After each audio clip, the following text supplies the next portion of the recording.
katong gipuluhan dire, nagtanom to sa nagtesting og lettuce diha na sa mawas tubig. Ay wa magoy kalaro og manha ni Desduta. Sa kabuoang lupain ng Pilipinas, ayon sa YCP Solilians, humigit kumulang na 41% ay lupang agrikultural. Ngunit halos 18% lamang ng lupang ito ang ginagamit para sa permanenteng pananim. Ito ay bunga ng patuloy na pagbabago ng panahon kung saan matinding init at ulan ang humahadlang sa pagyabong ng tradisyonal na pagsasaka. Kadalasang manilaw-nilaw ang dahon ng mga pananim na napipinsala. Ngunit dahil sa makabagong alternatibo, unti-unting bumabalik sa luntian ang ating mga gulayan. Ang modernong alternatibo na ito ay siyang tinatawag hydroponic farming.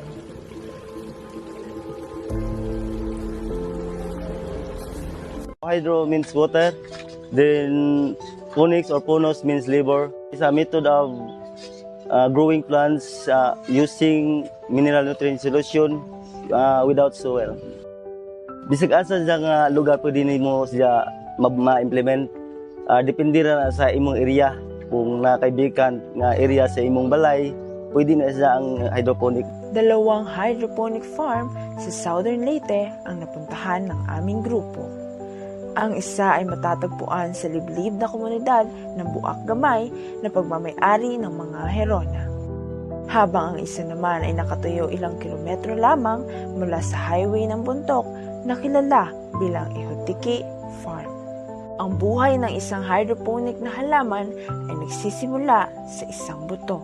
Kapag sumibol na ang mga dahon, ito ay lilipat sa isang baso papunta sa mga hydroponic na mga tubo. Sa loob ng baso na ito ay ang tinatawag na medium kung saan kakapit ang mga ugat ng halaman. Sa ilalim naman ng basong ito ang dumadaloy na tubig kung saan kukuha ng sustansya ang ugat ng halaman upang mapalago ang mga dahon nito. Actually, duha jud ka nutrient solution among gigamit, ang commercial nutrient solution o ang organic nutrient solution. Ang among nutrient solution gibutang na sa among gitawag growing bed ngadto gipatubo ang mga litos, then ang usa is ngadto sa tangke mo toy maga-circulate sa nutrient solution og tubig ngadto sa tanom.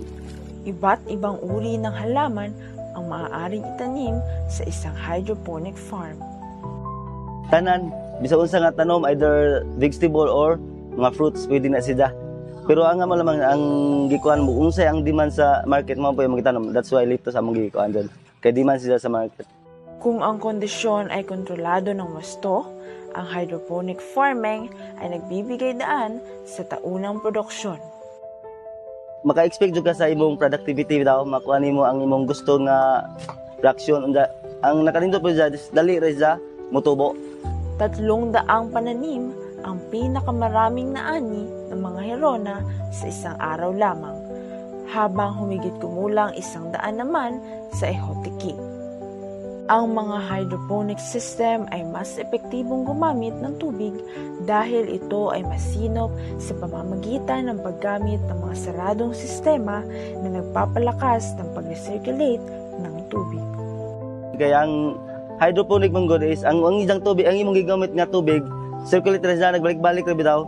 Nagbalik-balik ra siya, di na kayo ang mag-refill ra ka kanang abot na sa growing stage sa siya. Kay makonsume naman na siya og pero ang tubig na circulate ra siya. Pinapalakas din ito ang pagiging epektibo ng isang lupain, kung saan mas mataas ang ani sa mas maliit na lugar kumpara sa tradisyonal na pagsasaka. Ang hydroponic farming ay hindi layuning palitan ang tradisyonal na pagsasaka. Ito ay isang alternatibo na nagpapamura at nagpapadali sa akses ng mga lokal na komunidad sa sariwang mga ani. Ang dating kakaunti, mahal at mahirap makamtan na gulay kagaya ng lettuce ay siya na ngayong nagbibigay kulay luntian sa mga menu at hapag ng mga paboritong kainan ng mamamayang Pilipino.